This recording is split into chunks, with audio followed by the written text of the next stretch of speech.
The room was full of powerful men.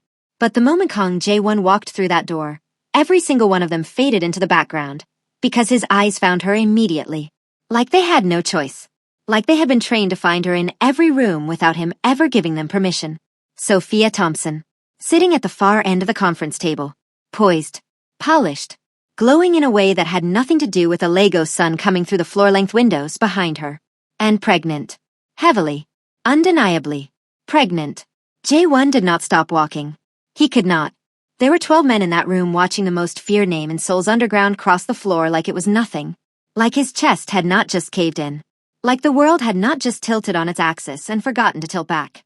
He sat down. He picked up the agenda in front of him. He read nothing on it, because his eyes kept sliding, against every command he gave them, back to Sophia.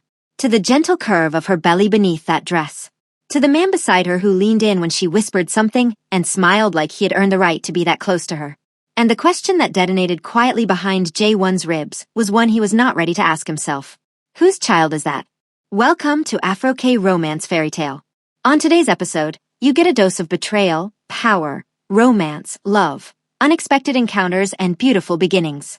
If this is your first time here, make sure to like, subscribe, click the notification icon to get a reminder when new amazing stories drop, and send the story to friends and family who you think would love to watch it. And also tell me in the comments which city you're watching from. I'd really love to know. Now let's dive back into this amazing story. 14 months before that Legos conference room, Sophia Thompson sat across from Kong Jae-won in a Seoul office, so quiet you could hear the city breathing 40 floors below them. She had been summoned. Not invited. Summoned. The way powerful men send for things they've already decided to own. Except Sophia was not a thing. And Jae-won, in the months since she had arrived in Seoul to untangle his financial bleeding, had made the catastrophic mistake of learning that. She had walked into his world as a forensic financial specialist, brought in by his second-in-command to trace the leak destroying the syndicate's West African accounts. She had no idea, in the beginning, exactly whose empire she was saving. The organization hid behind 3 layers of legitimate corporate fronts. But Sophia was too sharp for 3 layers. She figured it out in 11 days. And on the 12th day, she walked into Jae-won's private office, placed a 40-page dossier on his desk, and said, quietly and without flinching, "I know what you are. I know what this is. And I know where your money is going." Every man before her had either bowed or run when they discovered the truth of Kong Jae-won. Sophia Thompson set the dossier down and waited for him to respond. That was the first time he looked at her. Truly looked. Not at the asset, not at the specialist, not at the woman his team had recommended. At her. The quiet steel behind her eyes. The complete, almost inconvenient absence of fear. He asked her why she hadn't run. She said she didn't run from problems she could solve. He hired her on the spot. Doubled the original contract. Gave her access she hadn't asked for. And then, over the following months, made the single most dangerous error of his carefully controlled life. He let her stay close. Not in the way his men stayed close, bound by loyalty or fear or money. Sophia stayed close the way a flame stays close to something it has already decided to consume. Their conversations started as briefings. They became debates.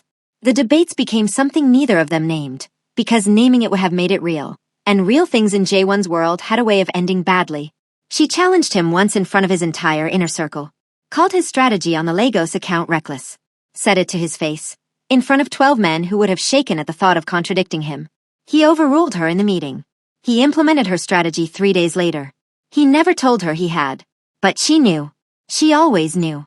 And somehow, in the spaces between all of that, between the tension and the power plays and the unspoken thing growing between them like something neither of them had planted but both of them were tending, Sophia Thompson became the one person Kong Jae-won could not afford to lose. Which was exactly why, on a cold Seoul Tuesday, he signed her transfer order to Lagos. He told himself it was strategy. The Lagos operation was bleeding from the inside, and he needed someone brilliant on the ground. Someone who understood both worlds, the polished corporate surface and the dangerous current running beneath it. Someone his enemies would never see coming because they would never imagine he trusted anyone that much. Sophia was the only name that made sense. That was what he told himself.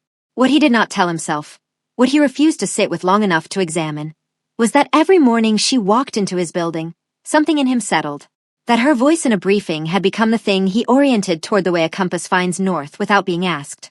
That the thought of something happening to her in Seoul, close to him, where his enemies knew his face and tracked his movements, that thought had started waking him up at 3 in the morning. In Jae-won's world, the people closest to him did not grow old peacefully. He had learned that at 19 when they took his brother.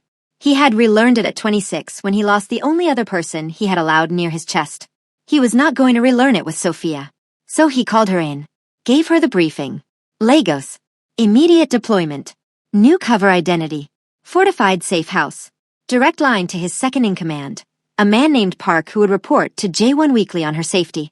He slid the transfer documents across the desk without looking up. Sophia didn't touch them immediately. The silence stretched between them, long and loaded, and full of everything they had spent months not saying. Then she asked him one question. Is this what you want? And Jae-won, who had built an empire on the precision of his words, who had negotiated in 3 languages and never once said the wrong thing at the wrong moment, looked at the documents on his desk and said, "It's what the operation needs." Not an answer. Both of them knew it. Sophia picked up the pen, signed her name with the same steadiness she brought to everything, stood, straightened her jacket, and walked out of his office without looking back. The door closed behind her with a soft, final click that was somehow louder than anything Jae-won had ever heard in his life. He sat in that silence for a long time. Then he buried it. The way he buried everything that threatened to make him human in a world that punished humanity. He buried it, and he moved on. Except moving on, it turned out, had a different definition for a man who had Park send him weekly security reports that he read cover to cover, who approved every resource request from the Lagos safe house personally rather than delegating it, who knew, without being told, that Sophia had relocated from the initial safe house to an apartment in Victoria Island 4 months into the deployment because the original location had a compromised perimeter. He knew. He tracked. He told himself it was professional due diligence. Then the weekly report stopped. Not suddenly. They tapered. The way things do when whoever is managing them stops seeing the point. Park was stretched across 3 operations. The Lagos situation had stabilized. Sophia had embedded successfully into the local business network, built a credible cover, neutralized the internal threat to the syndicate's accounts by month 5. She had done exactly what she was sent to do. And then she had gone quiet. Not in a way that triggered alarms. There were no distress signals, no missed check-ins that crossed the threshold requiring escalation. She simply continued. Operating, living, disappearing, slowly and thoroughly, into a life that Jae-won could not see into anymore. He told himself that was fine. It was not fine. 3 months of near silence, and then Park placed a file on Jae-won's desk one morning and said, without inflection, the Lagos contact has fully embedded. The account network is clean. She's integrated into a local business circle. Sir, she's become quite visible in the legitimate sector. Jae-won opened the file. There were surveillance photos. Standard protocol for all deployed assets. Sophia at a business luncheon. Sophia at what appeared to be a charity gala. Sophia laughing. Actually laughing. At something the man beside her had said. The same man in 3 separate photos. Jae-won closed the file. Keep the operation status as is, he said. He did not ask about the man. He did not touch the file again. But that night, alone in his penthouse above Seoul, for the first time in months, he could not find the buried thing. Could not locate the place he had put it. It was gone. Or it had moved. Or it had grown too large for wherever he had stored it, and was now simply everywhere. And then Lagos called. Not Sophia. Not Park. His own business strategist, with news that the West African expansion had attracted interest from a coalition of high-value local investors. The kind of meeting that only happened once, the kind of room that did not grant second audiences. Jae-won had to go personally. There was no other option. He told himself that was the only reason his chest did something complicated when the flight path appeared on a screen, and Lagos filled the destination field. He packed for 4 days. He slept none of the flight. And when the convoy pulled up to the tower and he straightened his jacket in the reflection of the elevator doors, he was Kong Jae-won again. Composed, controlled, completely impenetrable. Right up until the moment he walked into the conference room. And the world stopped. She did not see him immediately. That gave him 4, maybe 5 seconds to absorb the reality of her before he had to perform normalcy. And he used every one of those seconds with a desperation he would never have admitted to any living person. She was more beautiful than he remembered. That was the first thing his mind delivered. Unwanted and precise. The kind of beautiful that had deepened rather than simply continued. Lagos had done something to her. Given her a settledness, a warmth, a comfort in her own presence that Seoul, with its danger and its secrets and its everything unspoken, had kept just slightly out of reach for her. She was glowing. And she was carrying a child that could have been 3 months from arriving or 2. Jae-won shook hands. He nodded. He said the right things in the right order. And behind every performed second of it, a question he had no right to ask was carving itself into his chest like something that intended to stay. How far along is she? 14 months. He had been gone 14 months. And she was. He sat down, picked up the agenda. Read nothing. The meeting lasted 90 minutes. Jae-won remembered none of it. He spoke when spoken to. He negotiated with the muscle memory of a man who had been doing this since his 20s. His mouth formed the right words. His hands made the right gestures. His face held the right expression of calm authority that made rooms defer to him without understanding why. But his eyes kept finding her. Sophia sat 3 seats to his left across the table, representing the local business coalition as their financial liaison. Of course she did. Of course she had built herself into something indispensable in this city the way she built herself into everything. Quietly, completely, without asking anyone's permission. She did not look at him again after that first fracture. That first moment when their eyes had met and something had broken open in her face for exactly 3 seconds before she sealed it back. She was too disciplined. Too composed. She asked questions in the meeting that were sharp and precise. Took notes in the margins of her documents. Nodded at the right moments. She was magnificent. And it was destroying him. Because the man beside her, mid-40s Lagos-born if Jae-won had to guess. Well-built in the way of someone who had been athletic once and maintained it. That man watched Sophia the way Jae-won had never allowed himself to watch her in Seoul. Openly. Warmly. With the easy confidence of someone who had nothing to hide about how he felt. When Sophia reached for her water glass, the man's hand moved slightly toward her. Not quite touching, just near. Available. Present. Jae-won set his pen down on the table because his grip on it had become unreasonable.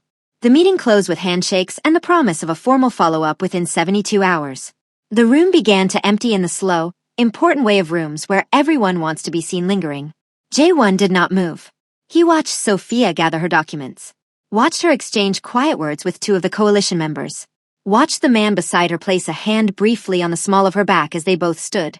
Proprietary, gentle, completely natural. Something in Jae-won's chest went very still. Not cold. Still. The way a city goes still in the seconds before a storm that has been building all day finally decides to arrive. He waited. His team waited with him, reading his stillness the way good teams learn to read it, by doing nothing and making no sound. Sophia was almost at the door. Ms. Thompson. His voice came out exactly as he intended it. Even, controlled, carrying just enough authority to be impossible to ignore without being loud enough to cause a scene. She stopped. The man beside her stopped too. Sophia turned slowly, and when she faced him fully, Jae-won saw it again, that 3-second crack in the surface. The flicker of something too big and too old to be simple surprise. Then the wall came back up. Mr. Kong, she said. Perfectly professional. The slightest emphasis on the formality of it. We're strangers here. Play the role. I wasn't aware you were part of the Lagos coalition, he said, standing. I wasn't aware you were handling this meeting personally, she returned. A beat. The man beside her was watching the exchange with the particular attention of someone who was smart enough to sense an undercurrent without yet knowing its name. I'd like a word, Jae-won said. When you have a moment. Sophia held his gaze for exactly long enough to communicate that she understood this was not a request, and that she had decided, on her own terms, to grant it anyway. Kwame, she said softly to the man beside her. I'll meet you downstairs. Kwame. The man had a name now. It landed somewhere in Jae-won's chest and lodged there. Kwame looked at Sophia, then at Jae-won, then back at Sophia, and whatever he saw in her face made him nod, touch her arm briefly, and leave without comment. The room emptied, and for the first time in 14 months, Kong Jae-won and Sophia Thompson were alone. The silence was enormous. It had texture. It had history. It had 11 months of soul compressed into it. Every conversation that had become too real, every moment where one of them had stood at the edge of something and stepped back, every word that had been chosen carefully because the honest one was too dangerous. Sophia spoke first. You look well, she said. Still composed. Still distant. A performance so good he almost believed it, except he knew her, and he knew the slight tension at the corner of her mouth that meant she was working very hard to sound like she wasn't. Sophia. If this is about the operation, she said, everything is documented. Park has the full handover files. The account network is clean. My contract obligations are. You know this isn't about the operation. She stopped. The composure flickered. Then what is it about, Jae-won? And there it was, the slightest fracture in a professional surface. His name in her mouth instead of his title. His real name, the one she had used in Seoul only in private, only in the moments when the distance between them had collapsed despite everything they did to maintain it. He looked at her. All of her. Let himself do what he had not permitted in the meeting room. Really look. At the woman he had sent away. At the life visibly growing inside her. At the composed, settled, thriving person standing in front of him who had taken the silence he gave her and built something real from it. It should have made him glad. It felt like grief. How long? He asked quietly. She knew exactly what he was asking. Something moved across her face. Not the professional fracture. Something deeper. Something that looked almost like pain deciding whether to become anger. 7 months, she said. 7 months. Jae-won did the mathematics that had been burning at the back of his skull since the moment he saw her. 14 months since he sent her away. 7 months along. Which meant the timing was. He couldn't breathe properly. Sophia. Her name came out differently that time. Not controlled. Not performative. Raw in a way he had never permitted himself to be in front of another person. Don't, she said. Softly. But with the firmness of a woman who had already survived the version of this conversation she'd had alone. Don't do that. Don't stand there and do the math in front of me like I'm a problem you're solving. I'm not. You sent me away. 3 words. Quiet as a closing door. No explanation. No conversation. A transfer order and a new cover identity and silence. J1. 14 months of silence. Her voice stayed level, but her eyes were doing something that made his chest feel like it was being taken apart carefully, piece by piece. You don't get to walk into a room and look at me like that. Like what? He asked. Even though he knew. Like I still belong to you, she said. Before you hear what J1 said next, and trust me, what he says next will break something in you. Tell me in the comments, do you think Sophia should let him back in? Drop your city and your answer below. And if you haven't subscribed yet, do it right now because part 4 is where everything unravels. And you cannot miss it. The words landed between them like something dropped from a great height. Like I still belong to you. J1 did not answer immediately. He was not a man who spoke before he was ready. That discipline had saved his life more times than any weapon. But this was different. This was not strategy. This was the truth arriving uninvited, standing in front of him in a Lagos conference room with 7 months of life between them, waiting. Do you? He asked. Sophia blinked. It was the one response she had not prepared for. She had prepared for denial. For the careful, controlled J1 who managed every conversation like a negotiation. For the man who would apologize formally and redirect professionally, and leave her with something that looked like closure, but tasted like nothing. She had not prepared for that question. That's not fair, she said quietly. I know, he said. Answer it anyway. She looked away. Out the floor-length windows where Lagos sprawled golden and relentless in the afternoon light. The city that had taken her in when Seoul had released her, that had given her community and purpose in Kwame, who was warm and present and safe in all the ways that Kang Jae-won had never allowed himself to be. I build a life here, she said. Not an answer, but not a denial either. I can see that. A real one. Not a cover. Not an operation. She turned back to him. I have people here who know my actual name. Who know me. I have a home that doesn't have a perimeter sweep schedule. The edge in her voice was not anger. It was something more complicated. The exhaustion of someone who had loved something dangerous and chosen, eventually, to love themselves more. I have a child coming who deserves a world that isn't built on secrets and signed transfer orders. Sophia. His voice was low. Private. The way it had only ever been in Seoul when they were the last 2 people in a room, and the careful distance between them had worn thin. Is the child mine? The silence that followed was the loudest thing J1 had ever heard. Sophia looked at him for a long time. Something ancient and complicated moving behind her eyes. The arithmetic of pain, of pride, of a woman deciding how much truth she owed a man who had chosen strategy over her. Why does it matter? She asked softly. You know why it matters. Say it then. Her chin lifted slightly. Say why it matters, J1. Out loud. In this room. No strategy. No management. Say the actual reason. And Kang Jae-won, who had negotiated with crime lords and government officials, who had never in his adult life said the true thing when a safer thing was available, felt the careful architecture of everything he had built around himself begin, quietly and irrevocably, to come apart. Because I never stopped, he said. Not for a single day. Not one. Sophia's eyes filled. She didn't let them spill. She was too composed for that, too practiced in the art of containing herself. But the filling was visible, and it undid him more than tears would have. You sent me away, she whispered. I know. You chose the Empire. I chose your safety. His jaw tightened. You don't know what was happening in Seoul at that time. What they were planning. There were 3 separate contracts on people close to me that quarter. 3, Sophia. My driver. My accountant. A woman I had spoken to twice at a function who someone decided mattered to me. His voice stayed even, but the weight behind it was immense. You were becoming visible. To me. Which meant becoming visible to them. And I couldn't, he stopped. Breathed. I couldn't put your name on that list. She stared at him. You could have told me that, she said. If I had told you that, you wouldn't have left. The truth of it settled over both of them like something heavy and undeniable. He was right. They both knew he was right. Sophia Thompson did not leave problems she could solve. She had said it to his face the very first day. If he had explained the danger, she would have argued, strategized, refused. She would have stayed. And she might not have survived staying. So you made the decision for me, she said. Not quite accusation. Not quite forgiveness. Something suspended between the two. Yes, he said simply. That's the most arrogant thing you've ever done. I know that too. Something shifted in the room then. Not resolution. They were nowhere near resolution. But the specific, excruciating tension of 2 people who have been holding a conversation hostage for over a year finally releasing it. Letting it exist in the air between them in all its complicated, unfinished truth. Sophia lowered herself into a chair. Slowly, the way heavily pregnant women navigate chairs, with a careful negotiation of weight and gravity. Jaewon moved without thinking, a hand extending toward her elbow to steady her. She let him. That small permission detonated quietly in his chest. He sat across from her. Not the boardroom distance of earlier. Closer. The distance of a real conversation. His name is Kwame, Sophia said. Her voice was different now.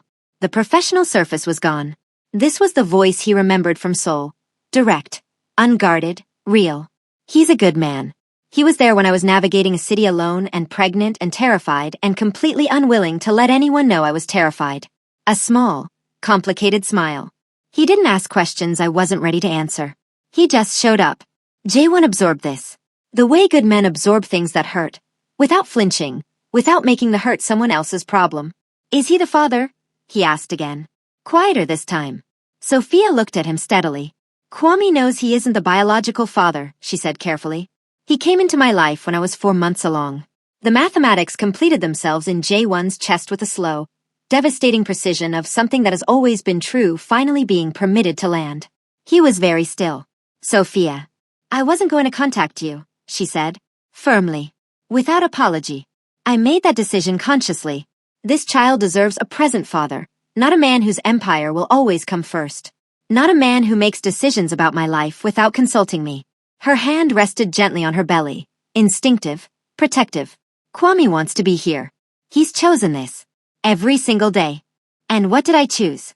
Jaewon's voice was barely above quiet. You chose Lagos, she said simply. 14 months ago. You just didn't know you were choosing it. He sat with that for a long time. Outside, Lagos continued. Indifferent and magnificent, the way great cities are indifferent to private devastations happening inside their buildings. Traffic noise drifted up 40 floors. Somewhere below them, Kwame was waiting. Jaewon looked at Sophia, at the woman who had walked into his boardroom in Seoul without fear and walked out of his life with more grace than he had deserved, who had taken the silence he gave her and turned it into something living. I want to be involved, he said, in whatever form you'll allow, whatever shape that takes. I'm not asking you to, he stopped. Reorganized. I'm not asking you to undo anything. What you've built. What Kwame is to you. I'm not that man. He held her gaze. But I'm asking you not to let me be a stranger to my child. Sophia studied him. Long careful. The way she studied everything. With the full, unhurried attention of someone who needed to understand a thing completely before deciding what to do with it. You'd have to stay, she said quietly. Not forever. But consistently. You have to show up in ways that aren't managed from a distance through park and security reports. He didn't ask how she knew about the reports. Of course she knew. I know, he said. And Jaewon. Her voice softened. Just slightly. Just enough. The Empire cannot come first. Not this time. Not with this. He looked at her. At everything she was and everything she had become, and the life growing between them, that was the most honest thing he had ever accidentally created. It won't, he said. And for the first time in his life, Kang Jaewon said the true thing without calculating whether it was safe. 3 days passed. J1 extended his Lego stay without explanation to his team. They didn't ask. Teams that survived long enough in his world learned which silences to respect. He checked into a suite at Lagos Continental. Ordered nothing. Slept very little. Sat at the window watching this loud, brilliant, relentless city that had taken the woman he had quietly loved for 14 months and turned her into someone even more extraordinary than the person he had sent away. He hated that. He was grateful for it. Both things lived in him simultaneously, and he had no idea what to do with either of them. On the second morning, his phone rang. Park. Sole business requiring a decision only J1 could authorize. He handled it in 4 minutes, hung up, and sat looking at the phone in his hand like it was something he was only now seeing clearly. His whole life was in that phone. The empire. The operations. The network of obligations and dangers and loyalties that had defined every waking hour since he was 19 years old. He had sent Sophia to Lagos to protect her from that phone. And now he was sitting in her city, asking to be let back in. With that same phone still running the same empire, still generating the same dangers. He needed to reckon with that. Honestly. Without strategy. He called Park back. I need a full structural review, he said. The sole operation. Every division. I want to know what can be legitimized, what can be transferred, and what has to be dismantled. Park was quiet for a moment that spoke volumes. Sir, he said carefully. That is a significant undertaking. I know what it is, J1 said. Start it. He hung up, sat back, and for the first time in 20 years felt something that might, if he gave it room, become peace. On the third day Sophia called him. Not Park. Not through a liaison. Her name appearing on his screen directly, which meant she had gone to the effort of finding his personal number, a number that existed in approximately 6 places in the world. He answered before the second ring. There's something I need to tell you, she said. No greeting. Straight to it. The way she had always been. I'm listening. A pause. Longer than her usual pauses. The kind of pause that had weight in it. When you sent me to Lagos, she began slowly. You said it was to stabilize the West African accounts. To find the internal leak. Yes. I found the leak, she said. Month 5. I told you that. You did. I didn't tell you everything about what I found. J1 went very still. In 20 years of running an empire, his instincts had never once mislabeled a moment. And every instinct he possessed was suddenly, simultaneously alert. Sophia, he said carefully. What did you find? Another pause. The leak wasn't random, she said. It wasn't a disgruntled lieutenant or a compromised accountant. It was structured. Deliberate. Someone inside your operation was systematically redirecting funds with a sophistication that took me 3 months to fully trace. Her voice was steady, but he could hear the thing underneath it. The thing she had been carrying. When I traced it all the way back, J1, the source account traces to Seoul. To someone in your innermost circle. The room temperature seemed to drop. Who? He said. Not a question. A command. She said a name. And Kong J1, who had not shown shock in front of another person since he was 19 years old, felt the blood leave his face. The name she said was Park. His second in command. The man he had trusted with 20 years of secrets. The man he had assigned to monitor Sophia's safety in Lagos. The man who had been sending him weekly security reports, or not sending them, when they tapered off, when Sophia went quiet. The man who had been the one to recommend Sophia for the sole position in the first place. J1 stood up from the window. How long have you known? His voice was almost frighteningly calm. 7 months, she said quietly. 7 months. The same length as her pregnancy. Sophia. Something terrible was assembling itself in his chest. Did Park know about the child? The pause that followed was the longest of the entire conversation. Yes, she said softly. He contacted me. 4 months into the pregnancy. Said he knew whose child it was. Said if I ever told you what I'd found, about the accounts about him, he would make sure you never believed the child was yours. He had documentation fabricated. Photos. A constructed timeline of me and Kwame that predated when Kwame and I actually met. Her voice stayed steady, but he could hear accost her. He told me my silence was the price of my child's safety. The room was absolutely silent. J1 stood at the Lagos window and felt something he had not felt since he was a grieving 19-year-old who had just lost his brother to the cruelty of this world. Rage. Pure, clarifying, devastating rage. Not the cold strategic anger he deployed as a tool. Something older and more human. The fury of a man had sacrificed the most important thing in his life to protect it, and discovered that the danger had been inside the house the entire time. Park had orchestrated the financial leak to divert syndicate funds into his own network, had recommended Sophia specifically because her skills would eventually uncover it, and then had positioned himself as her safety contact in Lagos, giving him direct access to contain her when she did. Had used the pregnancy, used J1's own child, as leverage to buy her silence. And J1 had sent her there, directly into it. Sophia. Her name in his mouth was barely a sound. I sent you to him. You didn't know, she said immediately. Firmly. Not absolution. Honesty. You couldn't have known. I should have. You couldn't have known, she repeated. Softer this time. The firmness giving way to something that sounded like the 14 months of distance finally, fractionally, closing. J1. I'm not telling you this to assign blame. I'm telling you because, she stopped. He heard her breathe. Because you asked me not to let you be a stranger to your child. And I decided that means I cannot let you be a stranger to this either. To what's actually happening. You deserve the truth. All of it. He closed his eyes. In 20 years he had made thousands of decisions. Strategic, calculated, merciless when necessary. He had built an empire on the precision of his judgment. And the only decision that had ever truly mattered. The one to send her away, to protect her, to sacrifice the one real thing he had delivered her directly into the hands of the one person capable of using her against him. The irony was almost architectural in its cruelty. Where are you right now, he asked. Home, she said. Victoria Island. I'm coming. J1. I'm not asking to fix anything tonight, he said quietly. I'm not coming to negotiate or manage or make decisions you haven't agreed to.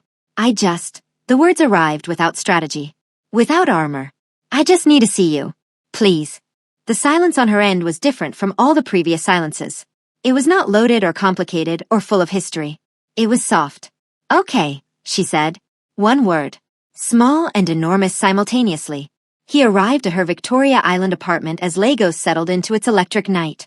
She opened the door herself. No staff, no Kwame, just Sophia in a simple dress with her magnificent, rounded presence and her steady eyes that saw straight through everything he had ever constructed around himself.